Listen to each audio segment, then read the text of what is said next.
You know, I got one of those movie services, and the other night I was watching radio. I thought I was cutting on a football flick, and I cried like a liberal chopping onions. Bless that little fellow's heart, he was handicapped, and then if it wasn't sad enough, his mom dies. Oh man.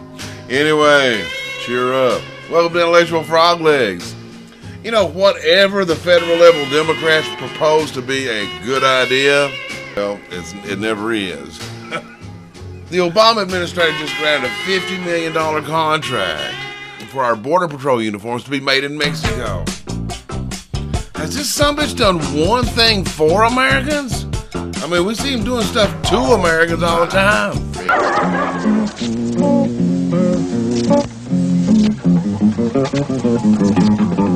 And Dr. Ben Carson, cool dude, he said it right.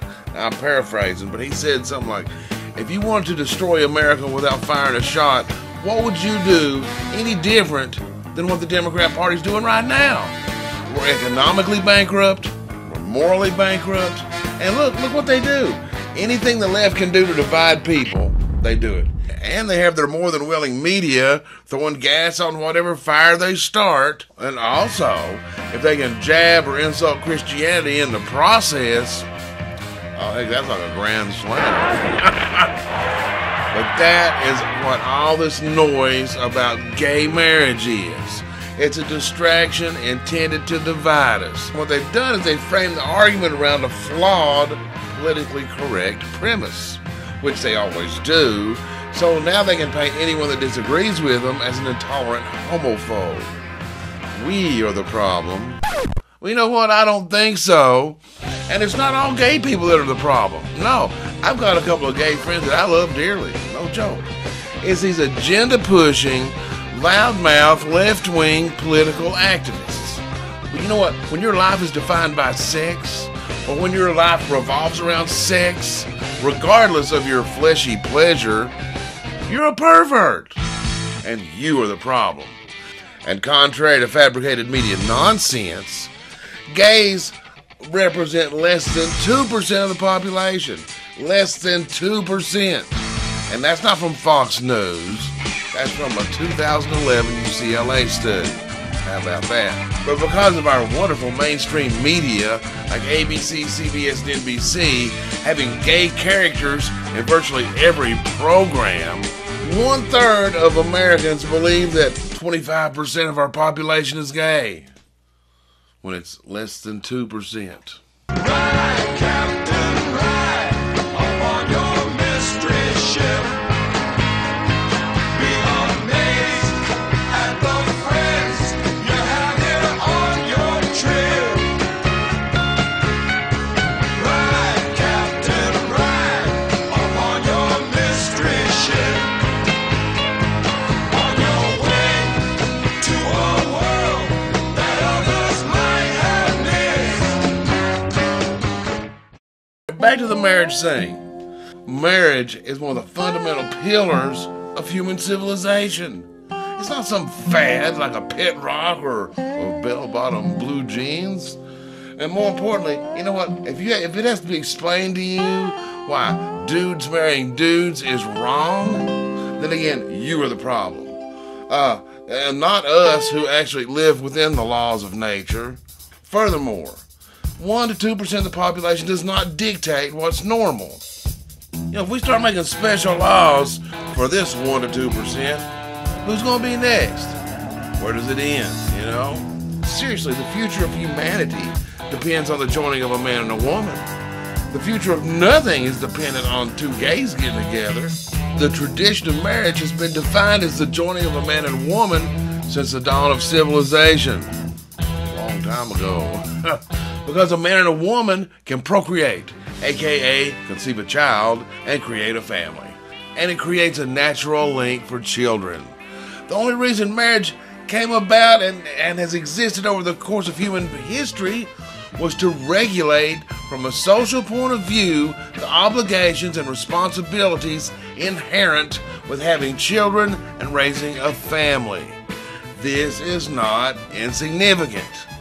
So to portray marriage as a simple declaration of love like a high school ring, or it's just a convenient, politically correct oversimplification so they can put their argument on a bumper sticker. And using their own argument, how you gonna keep more than two people from getting married?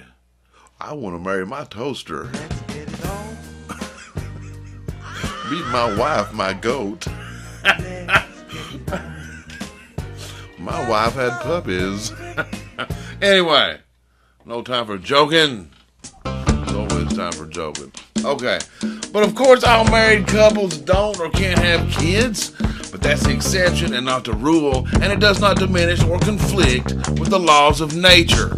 Procreation for the purpose of a family unit has always been the necessitating and binding principle of marriage. By removing that necessitating and binding principle, and by introducing individuals that cannot, under any circumstances, procreate, you've removed the basic need for marriage at all. But you know what? The institution of marriage is not yours for the taking.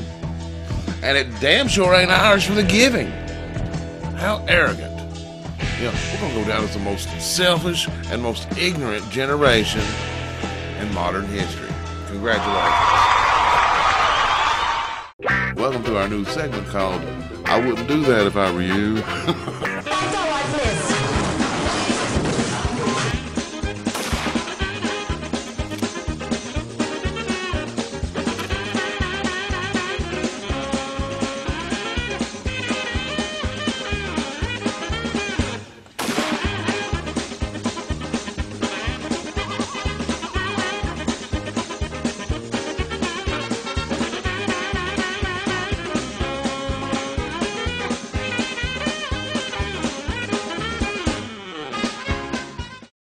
Here, look at you. A gold tooth? Catch the glare as my mouth kicked open? Anyway, one final thought on this gay marriage business. It can't be repeated enough. The institution of marriage is a pillar of human civilization. It's not ours to give, and it's not theirs to tamper with. It does not belong to us. It does not belong to a generation, or to a country, or to a group of judges. It belongs to mankind. But one thing I want to point out that my argument has been strictly biological and social, and I didn't play a single religious card. And it's not that we couldn't, but primarily because these left-wing fruitcakes who say only the Jesus freaks and religious zealots could possibly oppose marriage equality. I go suck a pine cone. But it is important to point out, that the Bible says to be fruitful and multiply, not to be fruity and learn multiplication. It doesn't say eat fruity pebbles and walk funny.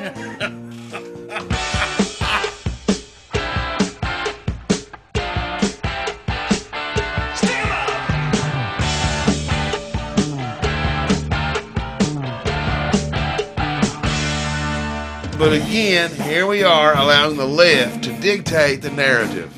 We're not talking about this gay crap because we want to. The media shoves it in our faces. That's why we have to turn them off.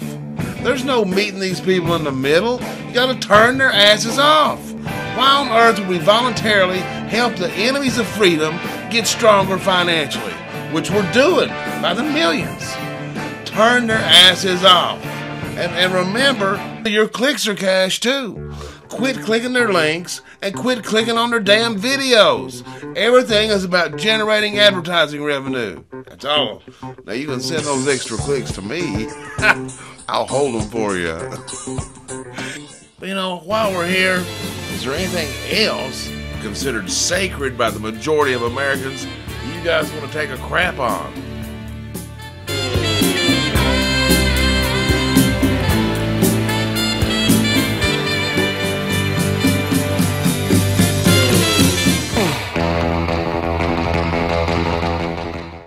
Are you serious? We're out of time again? Oh, this is happening every week now. We need to write a hateful memo. Anyway, thank you guys so much for being here. Please stop by the website at intellectualfroglegs.com. Sign up for the show alerts. There's also links there to hook up with me on Facebook and Twitter. And God bless you guys for the awesome donations. Intellectual Froglegs is free to watch, but they ain't free to make. And now we can accept your personal checks. All the information is over at the website. Anyway, please share the videos with your friends. Use force if necessary. And keep those misspelled insults coming, you ill-mannered liberal bichachos.